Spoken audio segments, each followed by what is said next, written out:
Bienvenue dans le podcast Tech de Ayrton. Je suis Charlie Ami, CTO chez Ayrton, une société d'ingénierie spécialisée dans l'Internet des objets et la conception de produits intelligents. Dans cette série, nous discutons librement des sujets techniques qui nous animent dans le quotidien de nos projets, des échanges libres et sans filtre. Pour en savoir plus sur nous, rendez-vous sur le site ayrton.fr. Bonne écoute! Donc aujourd'hui, on va parler d'un domaine qui est un peu particulier dans tous les domaines d'application de l'IoT. C'est l'industrie 4.0 qui a droit à son nom, à son slogan, c'est incroyable. Donc du coup, qui a une place un peu particulière, on va en parler aujourd'hui. Pour commencer, qu'est-ce qui fait, selon toi, aujourd'hui, la spécificité de ce contexte? Est-ce que tu vois quelque chose qui fait que qu'on fait pas de l'IoT dans une usine comme on fait de l'IoT dans des véhicules ou dans des produits grand public? Oui. Alors déjà, je vais commencer par la petite définition de l'industrie 4.0, la fameuse industrie 4.0. En fait, c'est rien que le nom est compliqué. Parce que quand on dit 4.0, il y a des gens qui se disent « Mais c'est quoi le 3.0 ? C'est quoi le 2.0 » Il y avait quoi avant? Et c'est quoi le 5.0 du coup? Et il y a surtout plusieurs variantes. Parce que techniquement parlant, l'industrie 4.0 en tant que telle a été inventée en Allemagne. C'est un terme qui a été repris jusqu'aux États-Unis, en passant également en Asie.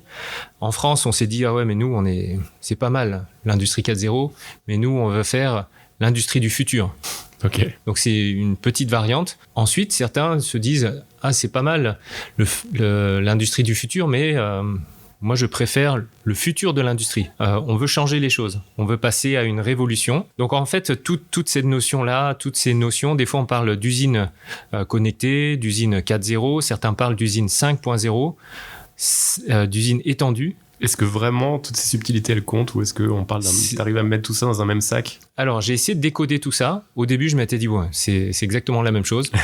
C'est mon premier réflexe. Après oui, il y a des petites subtilités quand même.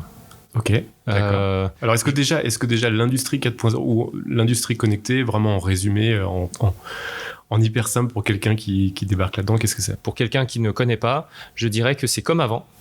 C'est-à-dire que le but, c'est d'analyser les données pour qu'on puisse prendre des décisions, et les bonnes décisions, sauf qu'on va le faire à une fréquence beaucoup plus élevée. Au lieu, avant de remplir des formulaires papier, que l'on ressaisit sur l'ordinateur par la suite. Et ça, pour chacun des sites. Si on a 3 usines, on va le faire sur le site numéro 1, le site numéro 2, le site numéro 3. Ensuite, il y a un ordinateur central qui récupère ces données. Et au bout d'une semaine, 2 semaines, on a enfin la décision. Ah, ben oui, peut-être qu'il faut que j'augmente la cadence, que je consomme moins d'électricité ici, que je mette un peu plus de gaz à ce niveau-là. Ou peut-être à l'inverse, je consomme trop de gaz. Donc, on pouvait le faire à l'époque et agir sur l'usine en question. Sauf que là, ce qui est intéressant, c'est de pouvoir le faire en quasi-temps réel. Donc, je dirais que c'est comme avant, mais on peut aller beaucoup plus vite, surtout en cette période où on a des problématiques de réchauffement climatique. C'est important de se dire, bah voilà, le gaz que je mets pour réchauffer le silo à grains, pour pas qu'il y ait de l'humidité et qu'il y ait des champignons qui se produisent, qui arrivent et qui fassent, à la moindre étincelle, une explosion. Ce qui arrive malheureusement, eh bien, on est obligé de chauffer. Et quand on chauffe, on brûle du gaz. À la maison, quand on brûle notre petit briquet, ça va, c'est pas trop grave, mais à l'échelle d'une entreprise mondiale, sur l'année, c'est un volume de gaz considérable, surtout en ce moment, en pleine période de crise. Donc, c'est important de contrôler, d'avoir cette boucle de feedback très tôt. C'est pas mal d'avoir l'agrégation en quasi-temps réel, parce qu'on peut mieux piloter son entreprise. Donc, l'analogie que je voulais faire pour une personne externe au milieu de l'industrie, c'est notre voiture. Donc, par exemple, si je conduis ma voiture, je m'arrête au feu rouge sur une pente. Bon, des fois, on se dit, tiens, je vais pas mettre le frein à main, je vais accélérer, comme ça, la voiture, elle recule pas. Mais admettons que j'ai pas de compteur, j'ai pas de tableau de bord et je ne sais pas où en est ma consommation instantanée de carburant. Eh bien là, c'est tout simplement, j'équipe les usines de ce compteur-là qui donne la consommation instantanée. Est-ce que je suis en montée, je suis à 40 litres au 100 ou je suis plutôt sur du 60 litres au 100 ou du 10 litres au 100. Donc voilà, c'est un peu ça que j'essaye de combattre. Ça amène de la donnée en fait, ça amène des métriques, des oui. chiffres, temps réel. Oui. Sur le fonctionnement de l'usine. Oui. qu'on n'avait pas avant. C'est un peu comme si on avait des lunettes rayon X. On peut enfin voir ce qui se passe dans l'usine en temps réel. Au lieu d'attendre qu'un opérateur remplisse le petit bout de papier, des fois, il n'a pas le temps de remplir le petit bout de papier, l'opérateur, parce qu'il est midi, donc il doit partir, il doit faire sa pause. Des fois, donc c'est les vrais chiffres, hein, certains m'avancent qu'ils passent parfois, ces opérateurs, 50% de leur temps à remplir des bouts de papier. Et sans pouvoir citer certains cas de figure, les responsables qui vont lire ces documents, parfois, certains n'ont pas le temps de le lire. Donc d'un côté, il y a des gens qui remplissent des documents et ils n'ont pas le temps de les remplir. Et de l'autre, les gens n'ont pas le temps de les lire, ni de les agréger. Et puis quand bien même ils auraient le temps, puisque les données sont un peu remplies un peu n'importe comment au départ, eh bien la conclusion serait un peu aberrante aussi. Ok. Alors dans le cadre d'une usine connectée, donc on collecte en temps réel de la donnée sur des machines, sur la consommation électrique. Tu as cité tout un tas de données, de métriques qu'on collecte. On en fait quoi après alors ? Dans les cas que toi tu rencontres sur tes projets? Alors déjà, c'est important de savoir qu'il ne faut pas collecter tout et n'importe quoi. Du coup, il ne faut pas connecter tout et n'importe quoi non plus, puisque sinon on va avoir, certains disent vulgairement garbage in, garbage out. Donc c'est-à-dire on a des données poubelles en entrée, on a des données poubelles en sortie. C'est une bonne image, je trouve. Et c'est là où j'ai rencontré Sébastien Fantini il y a une bonne dizaine d'années. Et donc Sébastien est spécialisé dans les données big data en temps réel. Et c'était pas de l'IoT, mais ça m'a fait penser à ma problématique de remonter des données en temps réel. Et surtout, il m'a dit, il ne faut pas remonter n'importe quoi. Donc, il parlait plutôt, déjà à l'époque, de smart data, plutôt que du big data. En ce moment, on commence à se dire, on a collecté tellement de données, ça serait pas mal de collecter des données qui ont du sens. À l'inverse, on se dit encore, et même moi, je me dis sur certains projets, mais au cas où. Puisque, par exemple, je vais citer un autre exemple, on a des clients qui travaillent dans les fours industriels connectés. Ok. Pour être plus précis, connectables, mais ils ne sont pas connectés. C'est-à-dire que tous les mois, les données collectées de ce four sont effacées, puisqu'il n'y a plus de place au bout d'un moment. Et en fait, on perd des informations précieuses sur comment on a réglé ce four en fonction de la météo. On a des clients, selon l'altitude, ils ont du matériel qu'ils vont devoir calibrer différemment. Ok. Et c'est dommage de perdre toutes ces données-là de compréhension de la machine. Alors, on le voit globalement, mais surtout tout secteur confondu, effectivement, une chasse à la donnée. Tu disais le big data, etc. Voilà, il y avait ce message qui était passé de ça coûte pas cher de stocker de la donnée pour l'éternité, de mettre ça dans des clusters Hadoop, dans des technos énormes, et de les stocker, et puis de découvrir leur valeur après. La data, la nouvelle or, etc. Mais effectivement, les ressources sont contraintes, ça coûte cher. Ça coûte cher de mettre du matériel, encore plus, sur le terrain, surtout quand il n'y a plus de puces, quand on a des problèmes d'approvisionnement, etc. Comme on a en ce moment, Quand on paye la data, quand on paye les infrastructures cloud qui sont loin d'être non plus des tarifs négligeables. Tu n'as peut-être pas la réponse, et de toute manière, c'est une question qui est très très large, mais comment est-ce qu'on identifie? Quelles sont ces bonnes données, justement? Comment est-ce qu'on arrive à cette sélection de quelles données vont être utiles pour notre use case? C'est vrai que j'ai pas la réponse immédiate, mais ce que j'aime bien rappeler, c'est think big, act small, fail fast, learn rapidly. Think big, donc on a la vision de ce qu'on veut faire, on veut connecter les fours entre eux. Comme ça, on apprend de l'enseignement de chaque site, de chaque recette, etc. Donc, on a cette vision-là pour pouvoir les valoriser et optimiser les autres fours. Donc ça, c'est la vision globale. Comment est-ce qu'on y va sans avoir ce gaspillage d'informations, remonter toutes les 300 millisecondes des données de four? Eh bien, je dirais, on va s'intéresser sur le bout de la phrase, là, sur la partie act small. Qu'est-ce qui nous sert tout de suite maintenant pour répondre aux besoins immédiats?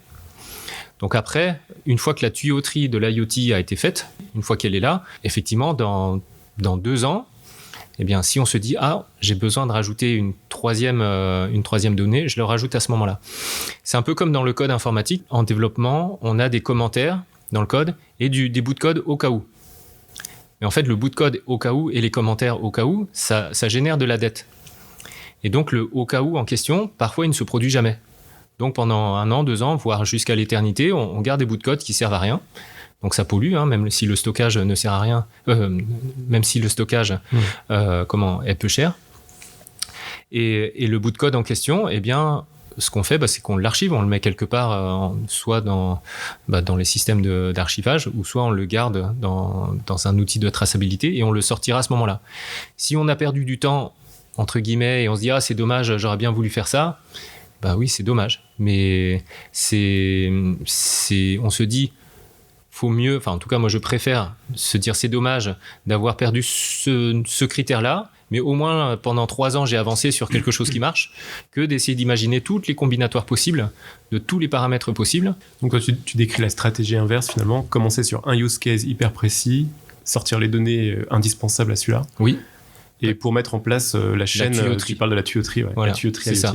Alors, puisque ce use case va imposer d'avoir des données de bout en bout. Même si c'est une tuyauterie super simple, donc pour des projets clients, et le projet informatique IoT le plus rapide que j'ai mis en place avec une équipe où c'est en prod, que je peux citer Azure Drone en question. Alors je ne vais pas forcément dire combien de temps on a mis, mais on l'a mis en place très très rapidement. On a vraiment travaillé sur la notion de MVP, donc Minimum Viable Product. Et après, si le cours de l'histoire fait qu'on a besoin d'autres données, on changera à ce moment-là. Si le cours de l'histoire ne se produit jamais, au moins on a quelque chose en prod qui a été vendu et qui fonctionne. Ce que tu décris, ça me fait penser à... Déjà, ça me fait penser à cette histoire de méthodologie agile, dont on est très féru, nous aussi, chez Ayrton. Et cette idée d'itérer, de ne pas vouloir partir d'un cahier des charges, imaginer 100% du besoin et partir pour 2 ans avant de délivrer de la valeur. Et un autre sujet aussi, un autre mot-clé, après je te laisse parler là-dessus sur ce que ça t'évoque, mais la stratégie DevOps, dans le sens de...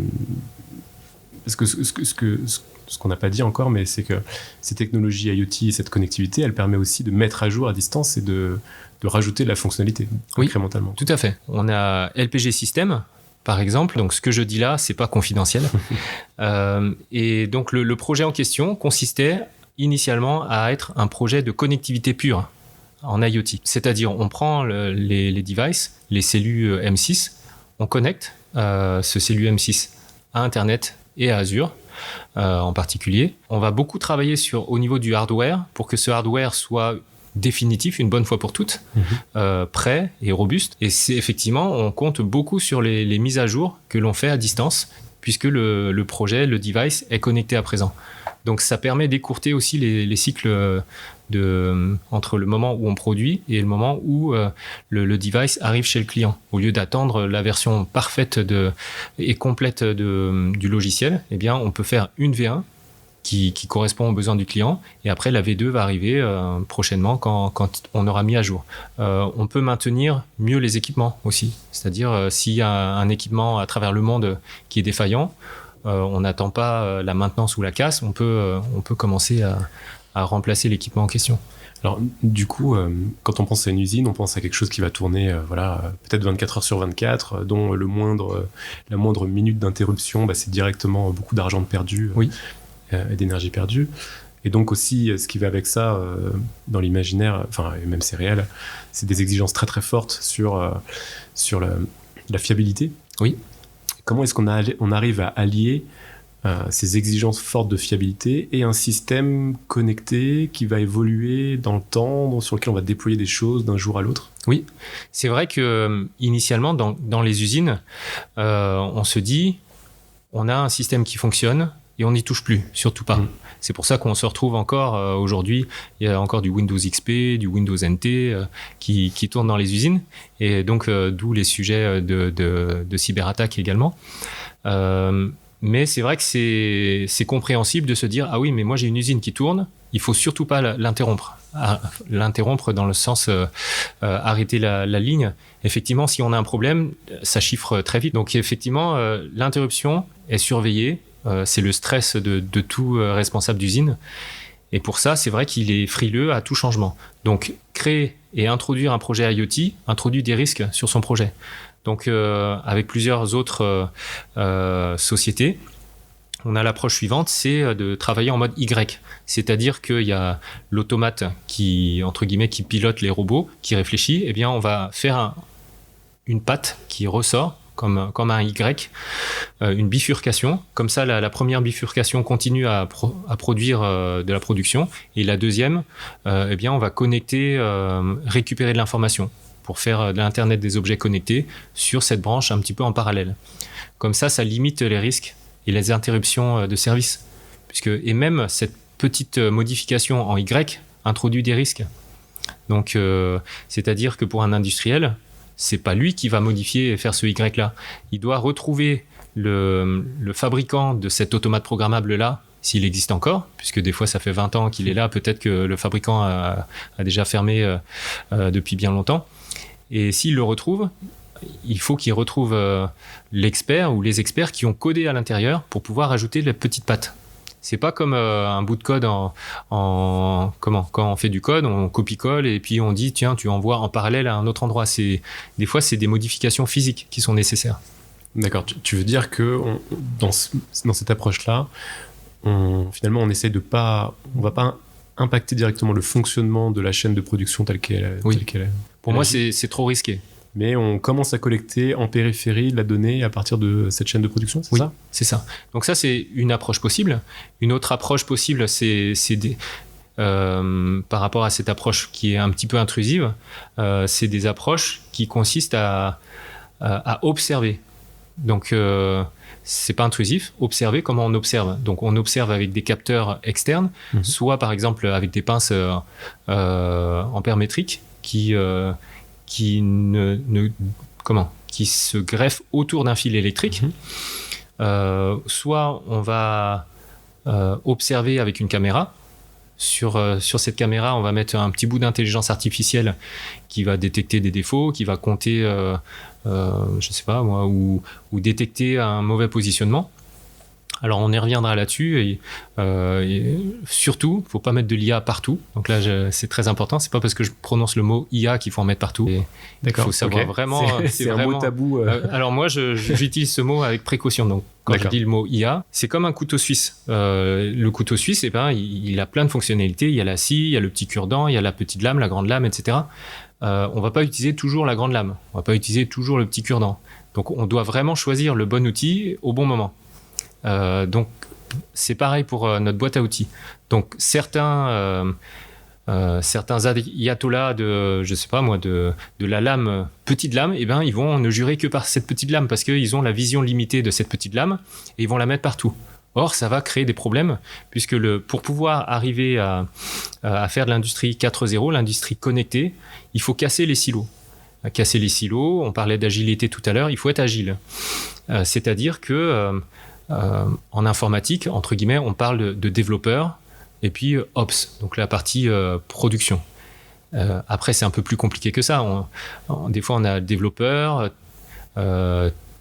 testeur, après il y a le recetteur, après il y a la partie pré-production, donc l'exploitation qui vérifie si le package qu'il a reçu, c'est bon, donc en pré-prod, et après il y a la prod. Donc déjà, il y a ça. Ça, on parle d'un, entre guillemets, petit projet informatique. Donc j'ai géré ce type de projet. Dans les usines connectées, c'est ce que je viens de décrire là, mais en 10 fois plus grand, 20 fois plus grand. Donc on parle de l'automate programmable, on parle d'un robot. La chaîne juste après, ça va être un CPU qui va calculer, toujours proche de l'automate programmable. Après, ça va être du edge computing, c'est-à-dire des petits bouts de calcul qui vont être réalisés, etc., de proche en proche. Après, on va arriver à la limite de l'usine, c'est-à-dire un autre edge, mais un edge plus gros. Peut-être on reviendra sur ces notions de edge tout à l'heure, sur qu'est-ce que le edge computing. Après, on a la connectivité, on a le cloud, on a la redescente d'informations sur un téléphone portable ou un ordinateur. Et on a la décision qui redescend dans la bonne usine. La moindre erreur, le moindre blocage va bloquer toute la chaîne. C'est un jeu de relais. Donc, si quelqu'un est défaillant dans ce jeu de relais, eh bien, toutes les autres personnes ne peuvent plus avancer. Donc, c'est vraiment comme on dit the weakest link, c'est-à-dire le lien le plus faible, eh bien, c'est lui qui va poser un problème. Et si le lien est le plus faible, eh bien, on a choisi un tout petit couteau suisse parce qu'on s'est dit, moi, je connais que celui-là, je vais mettre celui-là, eh bien, ça va être horrible pour tous les autres projets. Et ça, on implique des cinquantaines d'intervenants. Alors du coup, toi, alors peut-être qu'on peut revenir déjà sur Factovia. Est-ce que le type d'accompagnement que tu proposes? Oui, bien sûr. C'est vrai qu'on n'a pas présenté Factovia. Factovia, donc, c'est une société spécialisée dans l'industrie 4.0, ça on l'a peut-être compris. Surtout, je propose 2 offres. On a décidé avec les différents collaborateurs de Factovia de se concentrer sur la première offre qui consiste à fabriquer une plateforme web qui met les clients en relation. Donc ça, on va me dire, oui, mais ça existe. Oui, mais la particularité, c'est que ces clients-là vont pouvoir déposer des fiches, un peu comme un Wikipédia. Ce sont des fiches collaboratives, on va travailler en collaboration, tout comme un Wikipédia. Et sur ces fiches-là, on va mettre des notes. Donc on met des notes, par exemple, 5 sur 10 sur cette partie-là pour X et Y raisons. Mon cas de figure fonctionne ici pour telle et telle raison. Ce même cas de figure ne fonctionnera pas dans certaines conditions sur mon site XY. Donc c'est des fiches sur des approches, des mises en œuvre de technologies et de stratégies. C'est ça, c'est des fiches, des cas d'usage réels. Les informations ne doivent pas venir de moi. Ensuite, les industriels donc, qui ont collaboré, eh bien, ils se mettent en relation, ils discutent. Ah, mais toi, tu as fait ça? Ah ben oui, mais c'est pas mal comme idée. Donc l'idée, c'est vraiment de solliciter l'intelligence collective pour cette partie. Et donc, c'est un peu l'idée de cette plateforme où, en gros, c'est des design patterns de bonnes pratiques au niveau de l'industrie. Et beaucoup de ces bonnes pratiques-là sont issues de ces livres d'informatique. C'est à peu près les mêmes qu'on adapte. Et je vais citer des exemples, ou pas d'ailleurs. Je ne vais pas citer d'exemples parce que les exemples que je vais citer, en fait, on va dire, bah oui, Vincent, c'est évident. En fait, tout le monde se dit c'est évident. Et tout comme quand je gérais des projets informatiques, tout le monde se dit c'est évident. Si on ne teste pas le projet, eh bien, si on le met en production, et ça ne va pas marcher. Mais combien de personnes font ça? C'est presque tout le monde.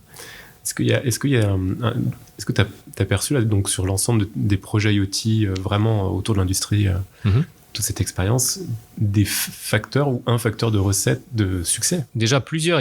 Pour réussir un projet, il faut plusieurs facteurs de succès. Alors, j'ai un ensemble. Mais quelques exemples comme ça que je vais prendre. Il faut déjà une direction générale qui soit partie prenante, pour de vrai. Pas juste, go, ta carte blanche et puis débrouille-toi, fais comme tu veux. Sinon, ça ne marchera pas. Il faut une motivation également des ingénieurs qui réalisent ça. Tu parles de dimension assez organisationnelle finalement. Oui. Est-ce que dans la culture ou dans ce qu'on retrouve classiquement comme organisation dans des groupes industriels, est-ce que du coup il y a des freins finalement, des choses qui ne se font pas, qui doivent changer ou être mises en place pour un projet IoT qui sont spécifiques à ce cas d'application? Alors, oui, parce que comme je l'ai précisé, la chaîne d'Internet des objets connectés est considérable, entre l'automate programmable jusqu'au téléphone de l'utilisateur final. Et l'organisation, si elle est lourde, complexe, on n'arrivera jamais, ou difficilement, à aller jusqu'au bout de la chaîne. Pourquoi? C'est parce qu'on est découpé en silos. Donc l'automaticien, il a son budget automaticien, le responsable R&D, il a son budget, etc., etc. Donc il faut effectivement, au niveau d'un point de vue organisation, qu'on puisse travailler en toute agilité. Et c'est ce que AXA a réalisé. Ils nous ont mis dans des conditions où on pouvait travailler dans ces conditions-là. C'était juste excellent. En fait, ils ont décloisonné toute cette strate. C'est également le pattern qui a été vu chez LPG Systems. Donc là, pareil, je ne trahis pas de secret. Ça a été communiqué officiellement. C'est qu'initialement, on avait un service de R&D, on a un service de DSI, et on a un service de Customer Relation Management. Et quand un projet IoT arrive, c'est un bouleversement d'organisation. De quelqu'un qui ne connaît pas, on se dit oui, c'est l'Internet des objets connectés, j'ai ma cellule M6, je la connecte sur Internet. Ça y est, c'est facile. Mais non, ça ne va pas marcher puisque c'est que de la technique. Ce qui doit marcher, c'est l'organisation qui va soutenir ce bout de technique-là. Donc, et cette organisation, il y a eu, encore une fois, c'est pas un secret, ils ont eu des frictions en interne qui ont été bénéfiques, puisqu'après, ils se sont auto-réorganisés en ayant un service Internet des objets connectés, IoT, dédié. Ce service dédié allait s'alimenter des autres services, le service CRM, le service R&D, etc., etc. Parce que sinon, c'est impossible. Donc, ils ont réussi à décloisonner pour pouvoir réussir. Donc là, on parle de désiloter, décloisonner, créer une équipe intégrée où on va voir et le business, la partie customer, la partie technique. Oui, alors c'est important, encore un enseignement de LPG System, pareil, depuis 2015-2016. Si on ne sait pas où on va, ça ne va pas marcher le projet. Si on veut juste connecter un device pour le connecter, vous pouvez économiser de l'argent en ne débutant pas le projet. Donc faut d'abord réfléchir à pourquoi on veut faire ça. Et après, une fois qu'on a dit le pourquoi, on va regarder le comment. Après, on peut paralléliser les choses. C'est-à-dire le comment. Eh bien, on va chercher qu'est-ce qui est nécessaire sur de l'IoT. Qu'est-ce qui est nécessaire ? Internet des objets connectés, il y a du cloud. Donc, on va commencer sur du cloud. Donc là, on peut débuter. Par contre, est-ce qu'on va prendre tel protocole, tel machin, tel bidule ? Là, j'en sais rien. Donc, faut attendre la partie du pourquoi. Donc, on va attendre la fin des ateliers du pourquoi, le cadrage, en fait. Et puis après, on va sur la technique. Donc, en gros, il y a des clients peut-être qui se reconnaîtront. Ils me disent, ouais, mais nous, on est une multinationale et on est très piloté par la technique. Comment est-ce qu'on fait ? Oui. Donc, il faut chercher le business. C'est-à-dire, même si on est technique, mais il faut aller chercher le pourquoi on fait ça. On le dit parfois, moi j'appelle ça le PPT, donc People, Process, Technology. Sur ces 3 éléments, on doit travailler sur tous ces éléments en même temps. Et pas que sur la partie technologique, qui est déjà difficile en soi. L'Internet des objets connectés sur un projet conséquent multinational, c'est compliqué. Sur un petit projet, ça va, en 2 semaines, le projet peut être terminé. Mais sur la partie technologique, elle est déjà compliquée. Mais ce n'est que le petit bout de l'iceberg que l'on voit. Si on néglige toute la partie people et process, on va droit au mur. Voilà, c'est pour ça qu'il ne faut pas dire, tiens, on va faire de l'Internet des objets connectés, on connecte ma machine ici au cloud, et puis pourquoi faire ? Et après on découvre. Et la partie de l'intelligence artificielle qui est facile, c'est de dire, OK, il y a un défaut. Et après, dire, voilà, il y a un défaut ici parce que c'est un crack, ou alors il y a un défaut ici parce qu'il y a une poussière, il y a un défaut ici pour telle et telle raison, c'est beaucoup plus compliqué. Et parfois, l'humain, il est encore plus malin que l'intelligence artificielle. S'il y a un défaut, il le voit en 2 secondes. Un enfant de 3 ans, il peut voir, là c'est un stylo, et là c'est un stylo abîmé. Je le mets de côté. Donc voilà, l'IA n'est pas une réponse absolue. Des fois, juste 2 clous ou 2 guides sont suffisants. En maths, on a appris depuis qu'on est petit ce que 2 points déterminent une droite. Si on veut juste aligner un objet, on met une droite.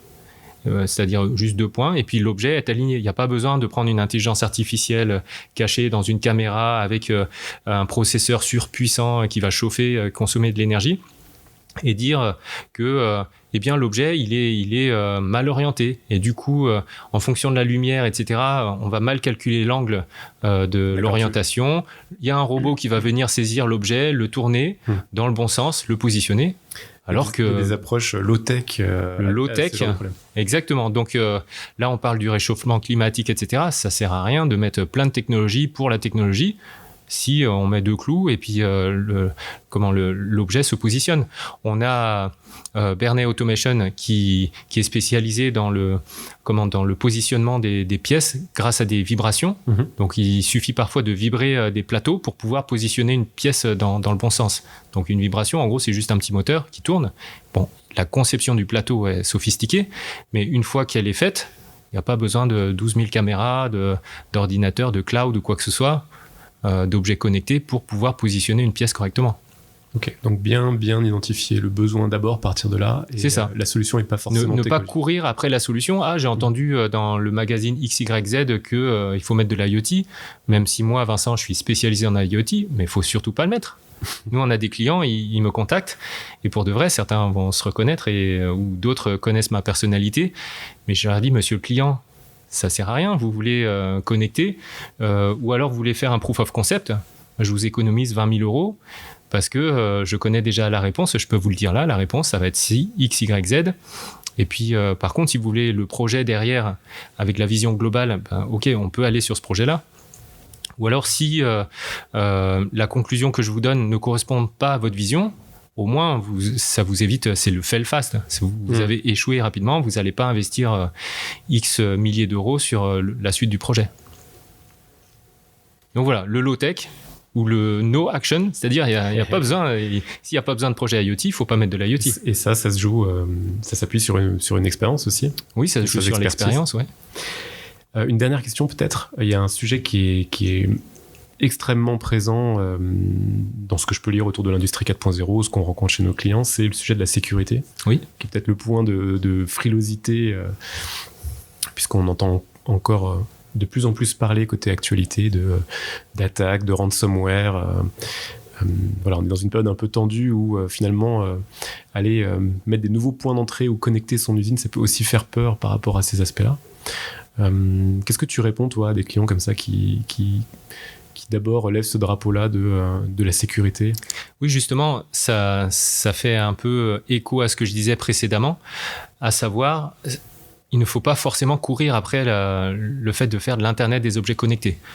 Par exemple, si on est une usine où il y a des failles de sécurité dans tous les sens, avec du Windows XP, et qu'on n'a qu'un site, une usine d'un site, et que ça fonctionne, ça sert à rien de se dire tiens, je vais connecter mon usine, puisque effectivement si on va connecter l'usine et qu'on n'a pas d'équipe spécialisée en sécurité, l'usine c'est comme si on mettait l'usine sur internet avec open bar, vous pouvez attaquer et rentrer chez moi. Donc c'est pas très malin de pouvoir faire ça.